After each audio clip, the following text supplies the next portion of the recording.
comme on quitte un monde dont on a été brusquement exclu. À peine la porte refermée, Aïda simula l'effroi. « Papa Moussa !»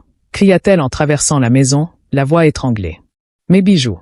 Ils ont disparu. » Elle feignit la recherche fébrile, renversa les tiroirs, pleura avec mesure.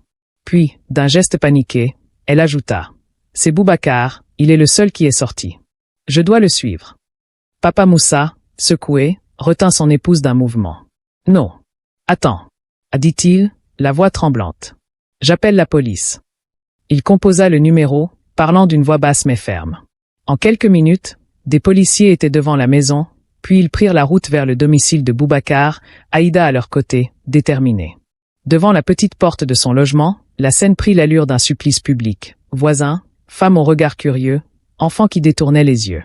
Boubacar, qui parlait encore à sa femme, expliquait l'incompréhension, la décision, la honte, l'étonnement. La voiture de police s'arrêta. Aïda descendit, le visage figé dans la douleur consumée. Elle accusa haut et fort. « Boubacar, tu as volé mes bijoux avant de partir. » Un des policiers, d'un geste professionnel, demanda l'ouverture du sac. Les doigts de Boubacar tremblaient, il obéit. Le collier, les bracelets, les boucles brillèrent à la faible lumière du soir. Un cri traversa la ruelle, la femme de Boubacar, voyant les bijoux, perdit pied. Elle tomba en convulsions, prise d'une crise nerveuse que les voisines tentèrent d'étouffer. Boubacar hurla son innocence, mais déjà les menottes se refermaient sur ses poignets. Les voisins chuchotaient, certains levèrent le doigt pour pointer du nom, d'autres détournaient le regard, honteux. Aïda resta droite, immobile, la douleur peinte sur le visage, tandis qu'en elle la satisfaction se mêlait à une froideur implacable.